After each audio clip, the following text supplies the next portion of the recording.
اعوذ باللہ من الشیطان الرجیم بسم اللہ الرحمن الرحیم السلام علیکم ورحمۃ اللہ وبرکاتہ۔ مفتی طارق مسعود صاحب کی ایک وضاحتی کلپ ابھی 1-2 گھنٹے پہلے پہنچی ہے، تو جس میں انہوں نے معذرت کی ہے اپنے ان جملوں پر جو انہوں نے نبی علیہ الصلوۃ والسلام کے بارے میں کہے اور قرآن کریم میں گرامر کے بارے میں کہے تھے۔ ان جملوں کو مجھے ریپیٹ کرنے کی ضرورت نہیں ہے، تو میں نے ان جملوں پر احتجاج کیا تھا۔ میں نے کہا تھا یہ انہوں نے بالکل غلط بات کہی ہے، یہ نبی علیہ الصلوۃ والسلام کے مقامات عالیہ کے خلاف بھی ہے اور قرآن کریم کے خلاف بھی ہے۔ تو الحمدللہ مفتی صاحب کو اس چیز کا احساس ہو گیا اور انہوں نے معذرت کر لی،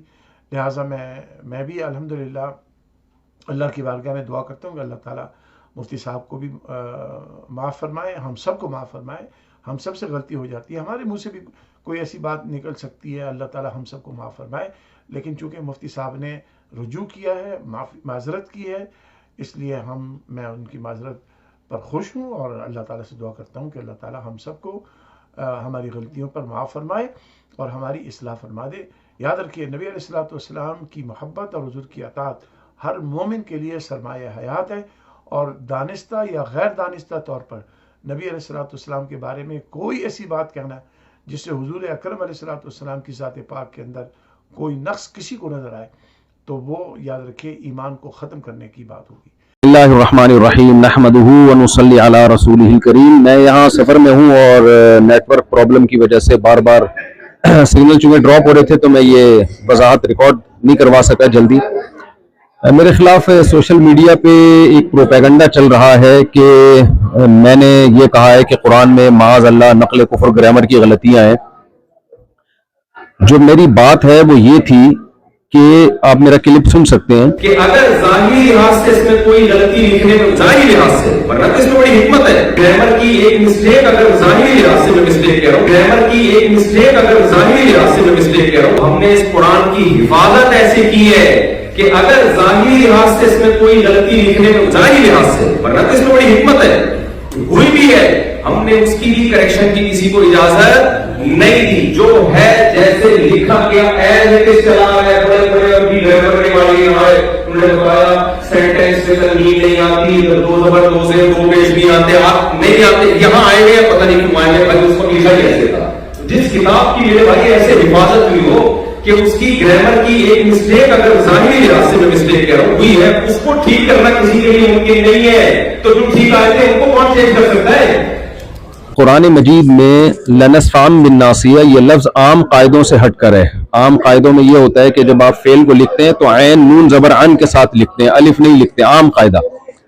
تو صحابی رسول نے اس کو عام قاعدے کے خلاف لکھا ہے، تو اس عام قاعدے کے خلاف کو میں نے یوں کہا ظاہری لحاظ سے گرامر کی غلطی ہے۔ ظاہری لحاظ سے، ظاہر کا لفظ بتا رہا ہے کہ حقیقت میں نہیں ہے، تو ظاہری لحاظ سے یہ عام قاعدے سے بالکل ہٹا ہوا ہے، 100% ہٹا ہوا ہے، یوں کہا ہے۔ تو اس میں ہو سکتا ہے مجھ سے تعبیر میں غلطی ہوئی ہو، اگر کوئی یہ سمجھتا ہے کہ میری تعبیر ٹھیک نہیں تھی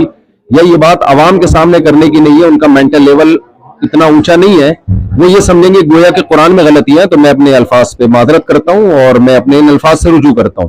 لیکن میرا منشا ہرگز ہرگز ہرگز قرآن مجید کی توہین نہیں ہے، کیونکہ میرا پورا بیان قرآن کی تصدیق پہ ہو رہا ہے، قرآن کی صداقت پہ ہو رہا ہے۔ اس کا ایک ایک لفظ جو ہے وہ لوح محفوظ میں محفوظ ہے اور اسی کے مطابق لکھا گیا، اسی کے مطابق پڑھا گیا، اور اللہ کی ذات سے نکلا ہوا کلام ہے۔ وہ سوچئے کہ جو شخص قرآن کی صداقت کو بیان کرنے کے لیے آیا ہو، وہ کیسے قرآن کو کہہ سکتا ہے کہ معاذ اللہ یہ غلطیوں کی کتاب ہے، معاذ اللہ۔ میرا کلپ آپ سن سکتے ہیں۔ دوسری بات، نبی صلی اللہ علیہ وسلم کی شان کے لحاظ سے جو میں نے یہ بات کہی کہ آپ صلی اللہ علیہ وسلم لکھنا پڑھنا نہیں جانتے، ہمارے نبی کے بارے میں پوری امت کا اجماع ہے، بھائی نہ لکھنا جانتے تھے اور نہ پڑھنا جانتے۔ میں نے ہرگز ہرگز آپ کو ان پڑھ کا لفظ آپ کے لیے استعمال نہیں کیا، یہ توہین کا لفظ سمجھتا ہوں میں۔ میری طرف کسی نے منسوب کیا کہ میں نے یہ کہا ہے کہ میں نے نبی کو معاذ اللہ ان پڑھ کہا ہے، ہرگز نہیں۔ میں نے کہا آپ صلی اللہ علیہ وسلم لکھنا پڑھنا نہیں جانتے، یہ لفظ امی کا ترجمہ ہے، اور یہ بھی نبی صلی اللہ علیہ وسلم کی شان میں بیان کیا ہے۔ مقصد یہ ہے کہ آپ صلی اللہ علیہ وسلم جو لکھنا پڑھنا نہیں جانتے پھر بھی تمام علوم کے حامل ہیں، کیونکہ آپ نے براہ راست اللہ سے علم لیا ہے، اور اللہ کے بعد میرا عقیدہ ہے کہ آپ صلی اللہ علیہ وسلم سے بڑا علم والا اس کائنات میں اللہ نے پیدا نہیں کیا۔ تو آپ لکھنا پڑھنا نہ جاننے کے باوجود ساری دنیا کو آپ نے پڑھایا ہے، ساری دنیا آپ سے سیکھنے کی محتاج ہے، تو یہ نبی صلی اللہ علیہ وسلم کا معجزہ ہے، اور جب کسی کا معجزہ بیان کیا جاتا ہے تو معجزہ اس کی تعریف میں ہوتا ہے. پھر بھی میں سمجھتا ہوں کہ اگر کسی کو یہ میرے لفظ سے یہ لگا ہے کہ میں نے سید الانبیاء صلی اللہ علیہ وسلم کی توہین کی ہے تو میں اس سے بھی معذرت چاہتا ہوں. اور میرا عقیدہ یہ ہے کہ میں یہ سعادت سمجھتا ہوں کہ ناموس رسالت پر اگر میری موت واقع ہو جائے تو میں سمجھتا ہوں اس سے بڑی کوئی دنیا میں کامیابی نہیں ہے. تو سید الانبیاء صلی اللہ علیہ وسلم کا پیغام ہی ہے اور آپ کی سیرت ہی ہے اور آپ کی تعظیم ہی ہے جس کو لے کر ہم دنیا میں گھوم رہے ہیں. تو اللہ تعالیٰ مجھے بھی عمل کی توفیق دے اور ہمارے جتنے بھی اہل اسلام ہیں سب کے دل میں اللہ پیغمبر کی محبت اور قرآن کی صداقت دل میں بٹھائے.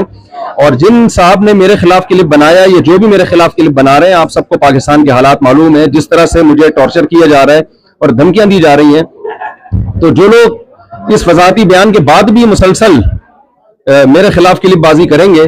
تو میں سمجھتا ہوں کہ اگر میری ذات کو کوئی نقصان ہوا تو اس کے ذمہ دار پھر وہ لوگ ہوں گے جو میرے خلاف منفی پروپیگنڈا کر رہے ہیں. وما علینا الا البلاغ. السلام علیکم ورحمۃ اللہ.